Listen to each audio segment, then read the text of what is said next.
All right. And I will remind everybody that this is a translation or a transcription of a Ventura Papke CD. And this particular one is about spiritual reminders, which is what she says from the very beginning. This is the beginning of a series called Spiritual Reminders. We need reminders in this busy world. We know these things, but we do sometimes forget to remember. Any suggestions or requests will be gratefully accepted. May we all grow in spiritual awareness. My blessings, Ventura Papke. Lesson 1. May we join together in consciousness, becoming aware of the one presence and the one power, letting this great love flow through us, accepting the wisdom, the joy, the peace, the harmony, until we truly feel our oneness with the one. Our very soul opens wide its doors to receive this wondrous beauty. The ecstasy of this great love that has been ours since the beginning of time. Our hearts cry out in joy as we become aware of the radiance and the beauty of the Christ everywhere present. How great thou art, O God. How great thou art. How grateful we are that thou hast created us in thine own image and after thine own likeness. That we are privileged to experience thy love, thy beauty, thy wisdom, harmony, and peace. And not only to experience this in our own lives, but to express and to share with others this deep, deep feeling of oneness that brings peace. Sweet, sweet peace. We do give thanks. Thanks to you, Father, for life, for love, for thyself. And in gratitude, we release this into the law, knowing that it is done, and so it is. And so it is. To those on the pathway of truth, seeking greater wisdom, greater understanding, healing of mind, of guidance of affairs, whatever I need things to be. In reality, we're seeking God. We want to experience greater awareness of our oneness with God. To have that conviction, good Jesus, the Master, had when he said, the Father and I are one. It is true. We read, we study, we pray, we treat. It would seem that we're on a veritable treadmill doing things. Too many of us are Marthas doing things rather than taking those few moments of stillness. Many times each day, to be still and know. Be still, and know oneness.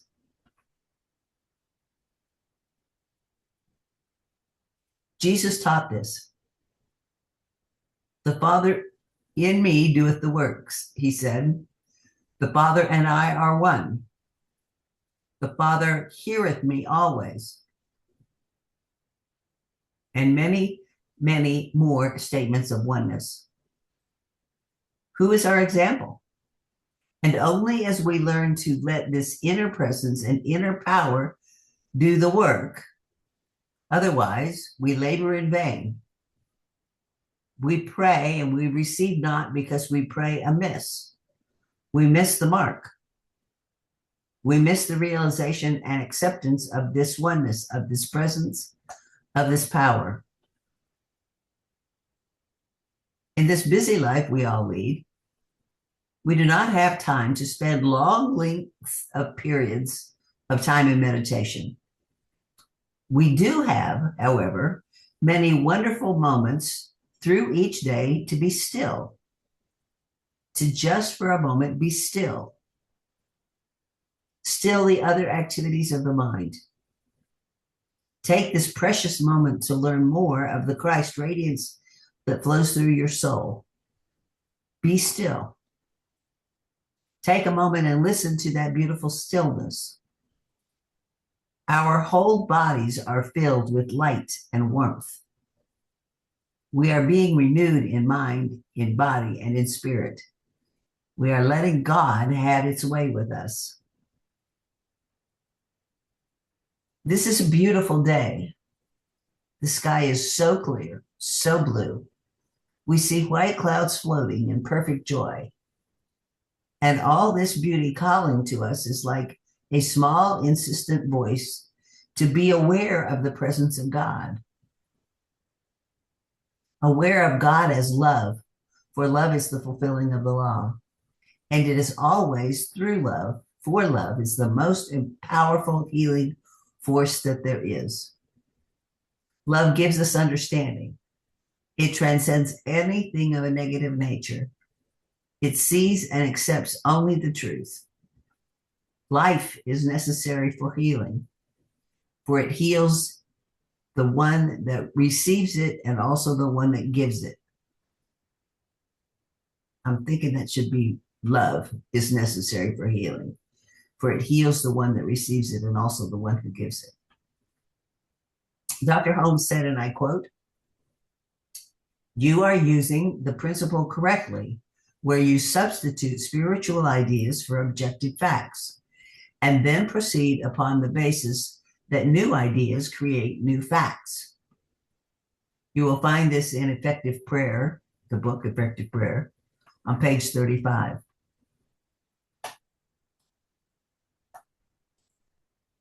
One of the most important texts in the Bible, and which, by the way, was Dr. Holmes' favorite Bible quote, is "Be ye transformed by the renewing of your mind." This is one of the most powerful directive statements there is. It is telling us something so important. Be ye transformed. What does transformed mean? To be changed. Simply, I change my mind by renewing my mind. I change my thought patterns, getting rid of these old thought patterns of fear, of doubt, of uncertainty, and stepping forward in faith and saying, I do want my life to change. I want to experience more and more and more of the beauty and the wisdom and the love and the peace and the harmony of God. I want this. Be ye transformed. Isn't that what we're all wanting to do? I believe it is. Then Dr. Holmes tells us on the same page on ineffective prayer, your consciousness of good is acted upon by the law of mind. I'm going to repeat this because it is so important. Your consciousness of good is acted upon by the law of mind. That we simply change our thinking and the law does the work.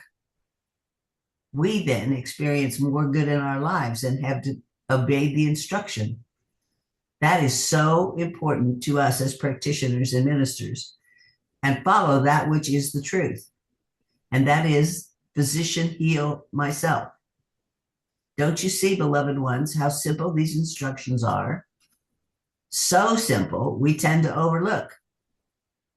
I think it must be something extremely difficult to experience so much goodness. We need to expect our good. Let this be one of the first thoughts upon awakening in the morning. Today, I expect great good. I expect to experience good, great good today, and even greater good tomorrow.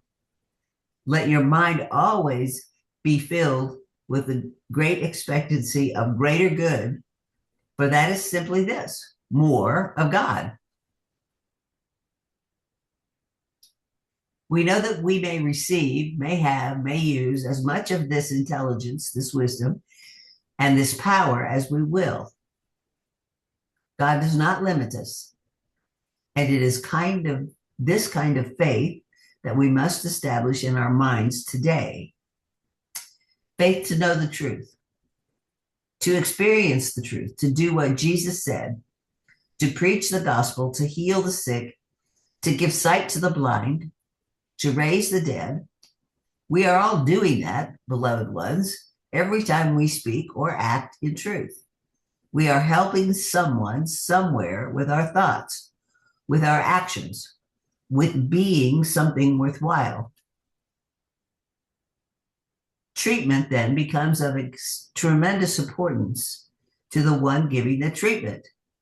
Dr. Holmes said, and I quote, "You must never overlook the fact that spiritual mind treatment, it's not only a thing of consciousness, but is an active state of consciousness." This again is in Effective Prayer, pages 37 and 38.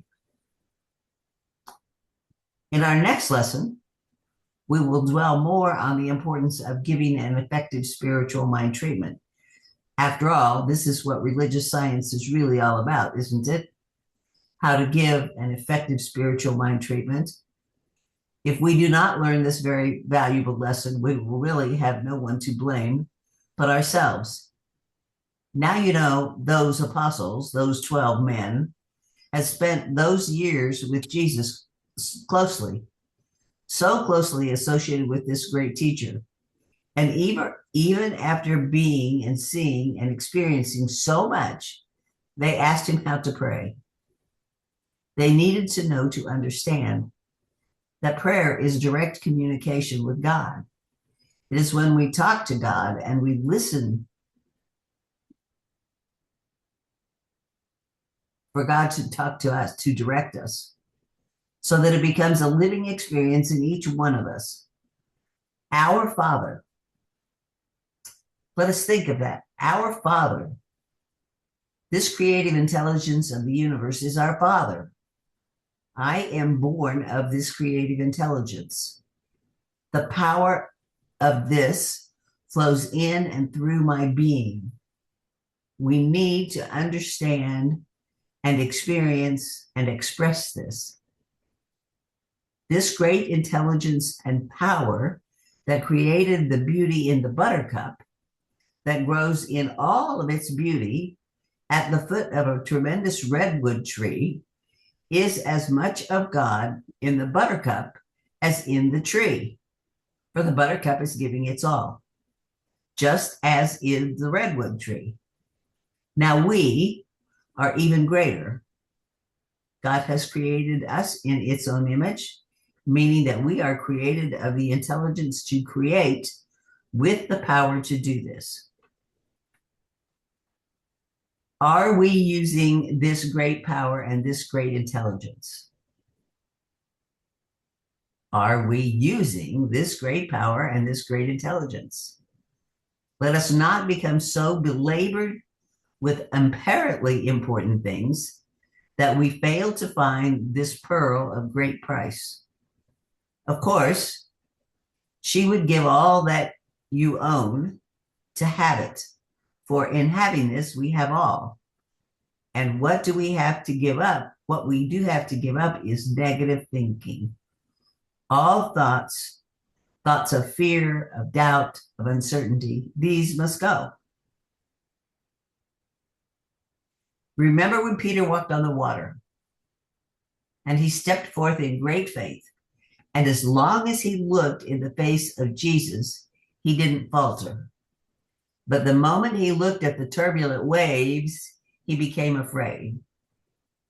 Now, this is a great lesson for us, as is everything in the Bible, that until and unless we keep our minds stayed on thee, our eyes focused on the Christ, we too may falter. But we know we don't need to have this doubt. To have faith in God is important, so important. Regret without the faith of God doesn't get us anywhere. Just think, as God looked out upon this universe, void of all things, living things, nothing was created, what faith it took to create all of the things that God created. What faith? And now, beloved, we are told that we can do all things. Now we know we're not going to create creatures or animals or planets. And the more we know, the more we know that we wouldn't want to. But we can and are creating our own mind, and we are influencing many people that our lives touch. And you have all chosen to follow this pathway of truth. In the Bible, it tells us very clearly that this path is a very narrow path, and few there be that find it. But when we found it, we walk this pathway with our hand in the hand of God. We are experiencing harmony, the kingdom of God here and now. It has been so good to visit with you, with each one, and be assured that my love and my prayer are for you always. Blessings, Ventura. Now, we may join in treatment, even though this whole lesson has been a treatment, hasn't it? Yet we are taught to be definite and specific, and we should and we are.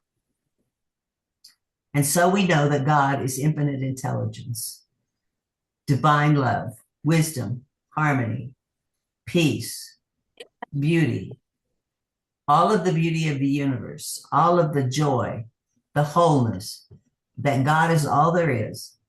And since I am created in the image and likeness of God, I have then within me all of these potentials, the beauty and the love and the wisdom, harmony, peace, all indwelling within me, for I am one with God. In the realization of this truth, I speak my word now for each one listening. In so doing, I said the law of mind, set the law of mind in motion to bring into their experience their good. I deny the appearance of any negative situation, whether of mind or body or affairs.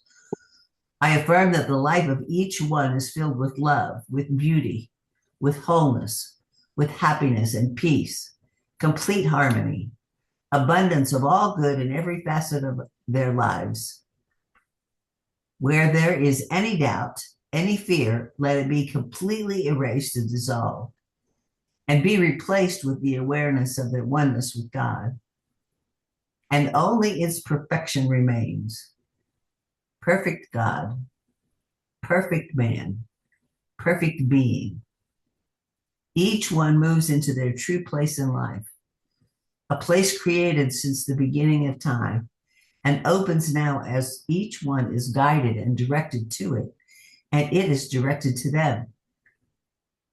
Only divine right action can and does take place. Where God is, there cannot be illness, lack, or unhappiness, any of these negative situations. And we believe and know that God is everywhere and equally present. And through the treatment, we claim this truth, that we, each one of us, know this truth, that God is all there is and everywhere present.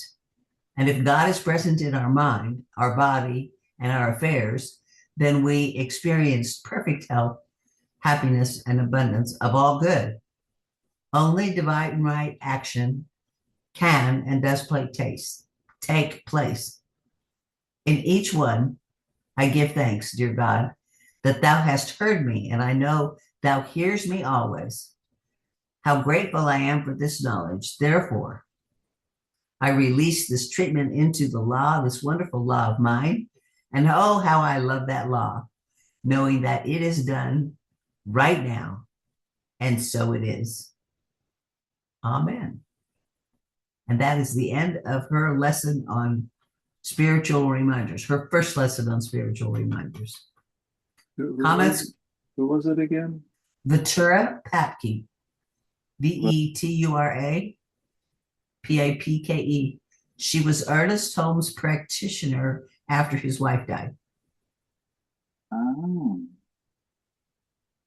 And she wrote these lessons, like, I guess, Yes. 80 years ago or something. In the 50s. Yep.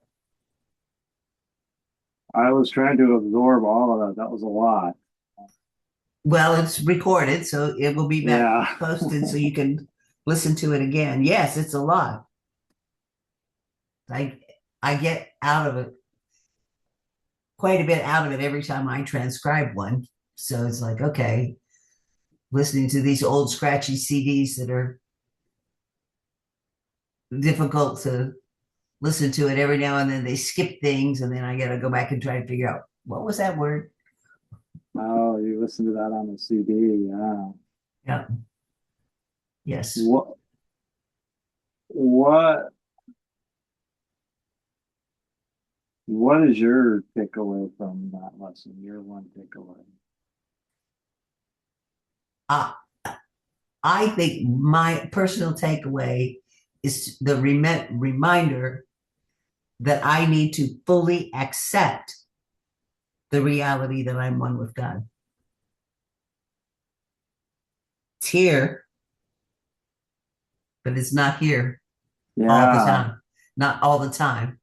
Why do you think that is? That's the same for me too. Yeah. That's the I same for mean, a lot it's of us. That's why we come together like this and meet. right, right, right.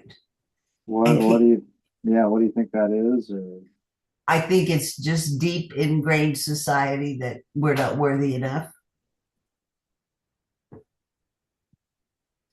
That's my take. So I have great. This is we'll record this out, put it out on YouTube for everybody to see. I have reminders on my mirror.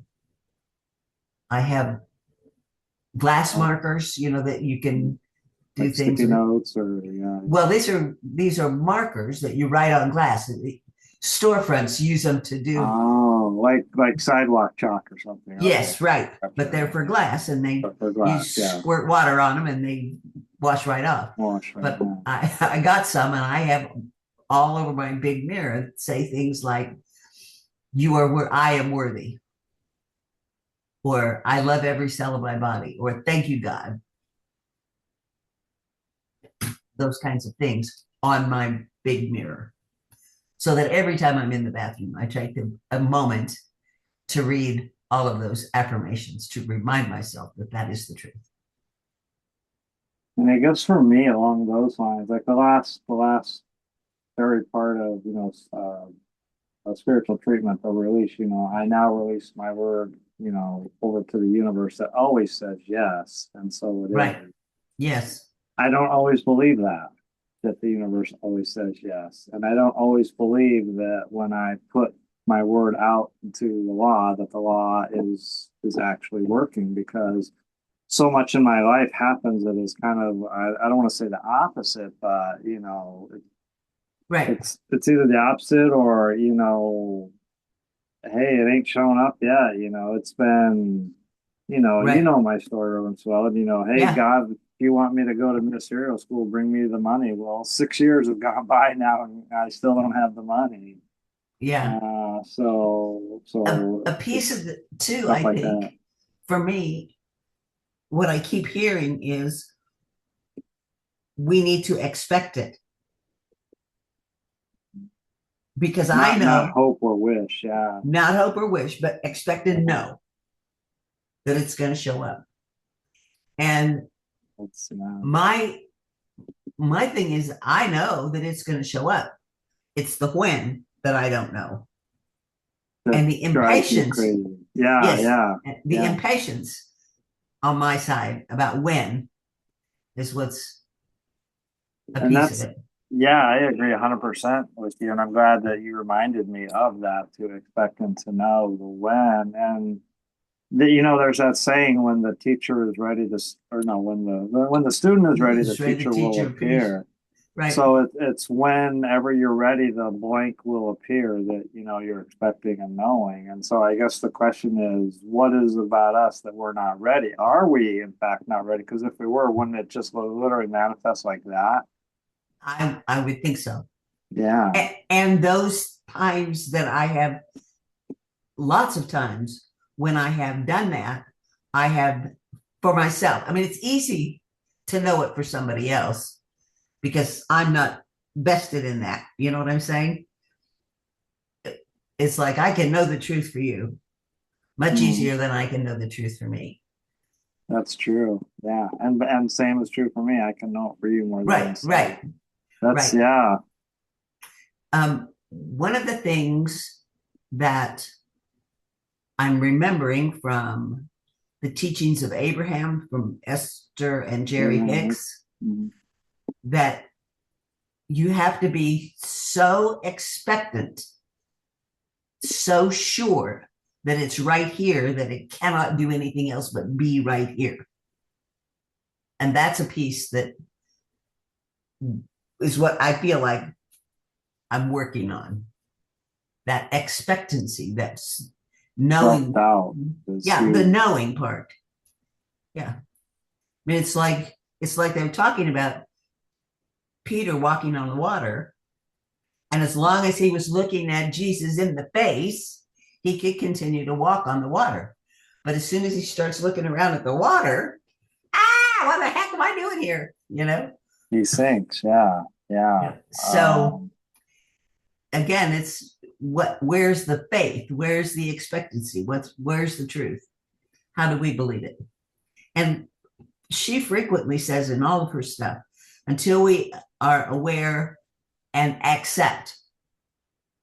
fully accept. We need to be aware and fully accept this is the truth. Well, there's the piece of fully accept. That's hard because all of these little hints about not worthy enough, not and and every day that it not doesn't show deserving. up today is one more notch in the I'm not worthy belt, so to speak. It strengthens the I'm not worthy thought, Yes, mindset, muscle, all of that. Yeah, yeah. right, right, But at the same time, it goes back to we are one with God, and so therefore anything and everything is, manifesting right here, right now. right. And we teach it every day. We say it to ourselves. We preach it to ourselves, and I Yep. don't know. Maybe we don't believe it enough, I guess. But yeah, Well, but it's like everything else. When I'm working on affirmations and keeping saying them over and over and over again, gradually they begin to work. I was reading a book, Why Neurophysicists Don't Get Fat. Is that okay. what? Yes, why? I think that's what why quantum physicists don't get fat, by Greg, somebody or other. Can't remember off the top of my head. But his thing was you're going to move. And I mean, it's like I've heard this from somebody before, right, Brett? That you need to move your body. You need to move your body. And when you move your body, you're going to do, it's like you're not going to diet. You're just going to move your body and telling yourself that you need to move your body. And you keep doing that, moving it a little more, stretching your exercise patterns into, oh, well, now here we are sitting at the computer. I can do this and I can do this and I can do this and I can do this while I'm sitting here, which is just a little bit of emotion. It's not a lot. But as you're working on doing that, your body is going to want you to do better foods. And you're going to gradually, because your body is wanting that, move into a better diet style form. And don't worry about it taking a long time. It's going to take a while. You're not going to. But anyway, the whole thing is it goes in incremental little pieces. And the more you do it, the better you feel, the more it happens. So that's the same with this, I believe. The more we do it, the more it falls into place and the better we feel about it. And the more confidence we get in our ability to do something. It's one of the things why I've suggested for years that we have a gratitude journal or a prayer journal that says, these are the things I prayed about, and this is what the results were. And so that I can keep track of the good that's coming into my life, because there's a whole lot of things that are keeping track of the negative that goes on in my life. I don't want that. I just want the good. So let me look out for the good that's coming into my life. Well, if it's all God, isn't it all good? It is, but it doesn't all feel good. But to me, it is, but it doesn't all feel good in the moment. Well, it's like, okay, there is a lesson to be learned in whatever negative thing is going on. And if I look at that negative thing as that lesson, then I can feel better about going through it. I can sit back and say, isn't this interesting? and not get caught up in the negativity of it. But the opposite side of that is then you want to also not get caught up in the extreme positivity of something. This is good. And let me accept it as it is for whatever good it is. I was going somewhere with that point, but I've lost it. That's fine. So wow, I missed this. It's just so fascinating because again, when we take the main science of mind teaching that we are all one, we are one with God, Yes. and God is love. Everything is God. Everything is love. God just is. God. I don't. I mean, if you God, I don't know. Does God say, like baby steps, or we say baby steps? But Right. literally, what if we said we just are and skipped all the baby steps because we are one with God. God is a baby step, but God is the whole also. I agree with that. It's how we And think about it, I guess. and I think we do baby steps because we don't believe in the oneness. I would agree with that. Yeah. I mean, because I mean, I know what you're saying. We are all one. We have these abilities. We can do this, but we are not acting that way because we, on some level, don't believe it. I would agree. I tend to think when we don't believe something, it's always it's rooted in fear of something. And the question Potentially. is, what is the fear in this case?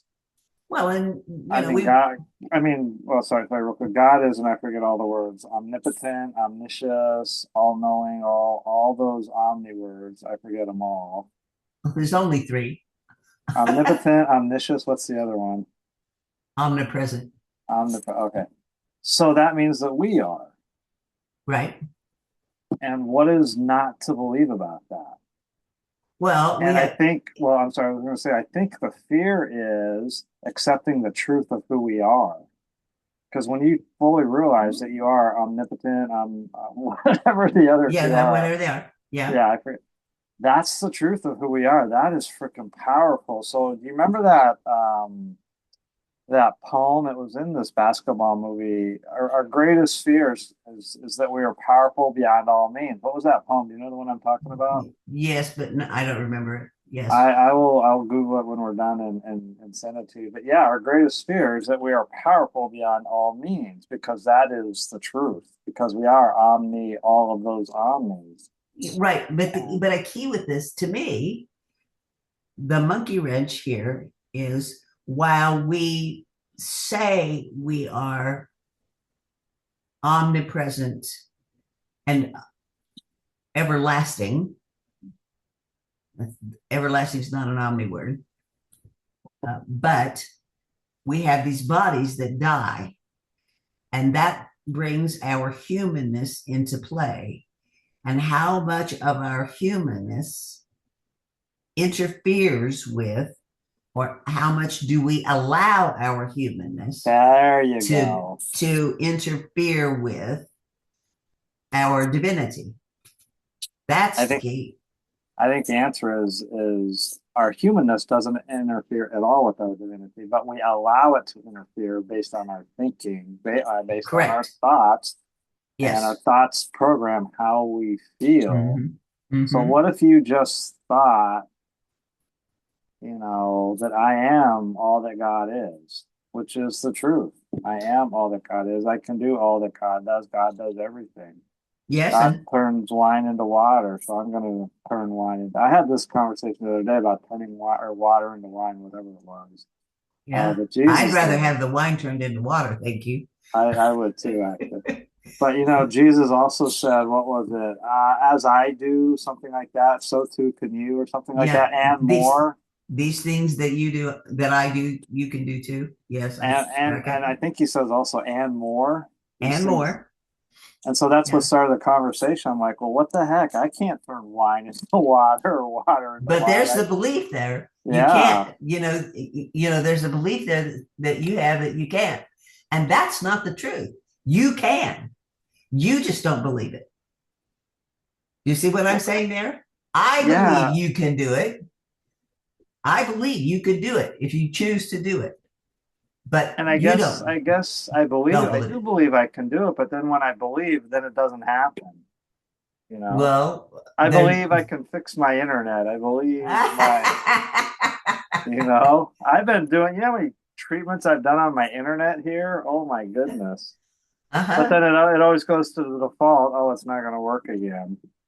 Uh-huh. Right. Um, it's fascinating because I think everything we're talking about is spot on. We are all one with God, but we don't believe it. That's the key. That's the Right, whole right. thing. Yes. And so the lesson today is to again remind us of who we are and what we are capable of. And yet here Right. we are. I mean, still, I'm sure we've debated or discussed. That's probably a better word. This exactly what we're discussing now in years past, Yes. and we'll But go away. I feel I'm closer. I don't know about you. I feel I have moved farther up that scale. I believe more strongly now in my divinity than I did 2 years ago. And I think that's part of the purpose of life and our journey is to get closer and closer to the reality Right. of who we Right. are, the realization of who we are. I've come a long way. I've had many enlightening moments where I feel like I get it. I mean, I've been sitting in Mm-hmm. my chair and like, God, I am one with God. I feel it at a deeper level. Mm-hmm. And I think Mm-hmm. also I remember reading by Neil Donald Walsh. He's one of my favorite authors. This was a while ago. It's like we kind of come and go. So we may feel one with God for like a brief period, maybe 3, 5 seconds, so that we get a taste of what it feels like. Right. And then we go back to not feeling like God. And then 6 weeks later we get another taste of what it feels like to feel one with God. Yes. And then we Right. go back. And it's all because if we felt like we were one with God all the time, we would be eternally spiritualized, which we would be out of our humanness. And then in Okay. that case, we would be in spirit form, not our humanness. And if we're not, if we're, as long as we're in human form, then our soul has to have a journey. It has to have some sort of agenda, something. The river is always flowing towards something. The Right. soul has to always be flowing towards something. And I think, yeah, maybe it is that oneness. But I remember reading that Neil Donald Walker said, it comes and it goes. It Mm-hmm. doesn't last. I think he said he's had moments where it's lasted like up to from 30 seconds to 3 minutes, which you think about is not very long. 3 minutes is not a long time. But when you Right. feel complete oneness with God for 3 minutes, that's pretty powerful. Like Yeah. I've told you this story hundreds of times. When my dad died, I felt pure and unconditional love for the first time in my Mm-hmm. life, and it lasted all of 3 seconds. I've never felt that level of pure and unconditional love again. Mm-hmm. Um, but yeah, I think if we did feel complete and total oneness with God, I don't even know if the great saint, I don't know if Jesus did. I don't even know. I don't know if Buddha did what they felt. We can't know Uh, what they felt. yeah, I mean, Jesus said, "I and the Father are one." Well, what does that feel like? You know, Yeah. I don't we know. don't. That But that feeling is what we're after, that oneness. Because when we're in that place yeah. of that oneness, we know that there is nothing that can harm us. Everything is perfectly okay. We are filled with love and joy and peace and harmony and all of those good things. So, in my mind, that's what we're after. But we're seeking something that we already are, that we already No have argument within. there. And Yeah, we need to move our humanness out of the way to experience more of it. just be the spiritual being that we are. Spiritual beings living a human existence or having a human existence. Yeah, yeah. Uh, yeah. Wow. Good stuff. Ooh, I got a head full right now. Food for Yes. thought. So, Okay. So let me close this down. okay. This was fun. Uh, Thank you. I'm glad I was able to get on tonight. okay, good. Um, I normally close this out by saying if you want to contribute to Inner Journey's funds because you liked what you heard, go to the website. Then you can go to innerjourney.org, inner-journey.org. But the website is going to be undergoing updating, so I don't know how well that's going to go. But you could go there and tithe, or you can tithe to the number 405-337-9739. Is that a text number? It's just text it, and they'll ask you for a bank account number and a routing number, and then the first time, and then the next time you go, you just put the money in, and they'll say thank you. What's the number again? 405-337-9739. Okay, 405-337-9739. Okay, I got it. So